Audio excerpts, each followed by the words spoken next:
You assured Congress some time ago that the Hunter Biden investigation would be conducted without any kind of political interference. Yes, it's still the case. I stand by my testimony, and I refer you to the U.S. Attorney for the District of Delaware, who is in charge of this case and capable of making any decisions that he feels are appropriate.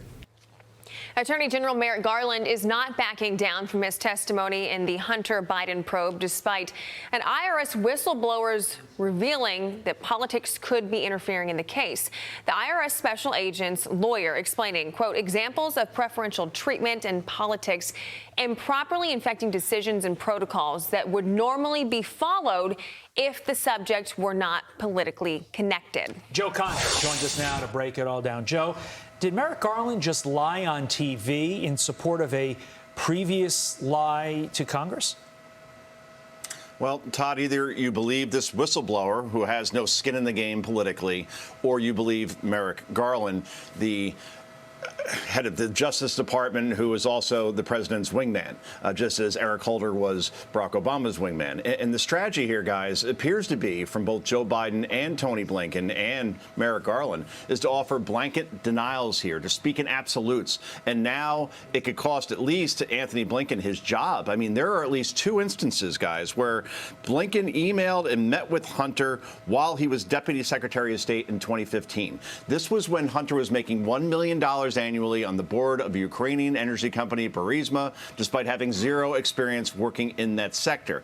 Blinken, of course, was behind that letter to the 51 former intelligence officers to push a false narrative of Hunter's laptop being Russian disinformation. And now it's really resonating with the public, believe it or not, despite it not being as reported as it should be. Rasmussen poll just out. 60% of voters believe that Blinken should be impeached for his reported role in helping suppress news about Hunter Biden's laptop during the 2020 presidential campaign.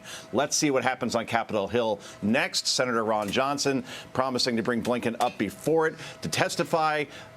If he lies again, that's perjury, and that's grounds for impeachment, Ashley.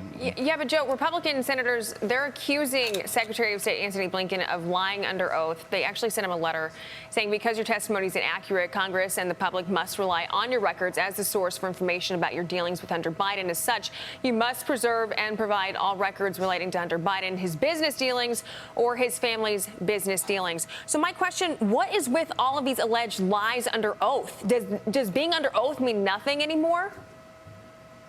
It appears it doesn't, Ashley. That's the thing. And again, this isn't he said, she said, oh, sources close to the Secretary of State or sources close to the president say. There are receipts. There are emails contradicting what Anthony Blinken has testified on, what he told Benjamin Hall on this network just this week. So I don't know how you could deny something when it's on paper, but that appears to be the strategy at this point. I guess they hope that the media isn't going to cover it the way they should, and it just goes out to see. But there is a GOP Congress.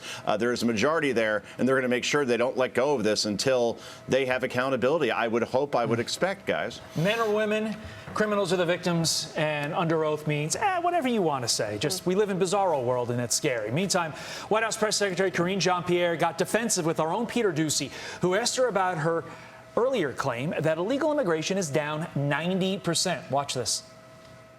You said yesterday that when it comes to illegal migration, you've seen it come down by more than 90%. Where did that number come from? I was speaking. Is telling us the number is. I hear you. I'm about to answer. 136,000 people more. I'm about to answer this fiscal year so far. If the dramatics could come down just a little bit. If the dramatics could come down a little bit. What's dramatic? So I was speaking to the parolee program. As you know, the president put in place a parolee program to deal with certain countries, and we have seen the data has shown us that it has gone down by more than 90%. That was what I was speaking to. So finishing our questions and doing our jobs as journalists is dramatic now, Joe?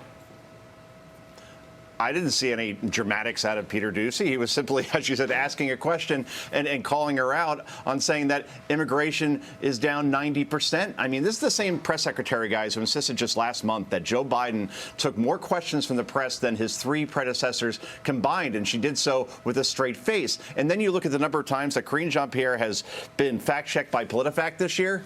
0.0. It never happened. So she could gaslight the American public and that press corps at this point and get away with it because there's only a Peter Doocy in there that's calling her out on this stuff, while everybody else, it's Silence of the Lambs, Ashley. Todd? Yeah, they really need to start speaking up, because when I heard that, my jaw hit the floor, as did Bill Melugin and Peter Doocy. Joe Concha, thank you so much. I'm Steve Doocy. I'm Brian Kilmeade. And I'm Ainsley Earhart. And click here to subscribe to the Fox News YouTube page to catch our hottest interviews and most compelling analysis.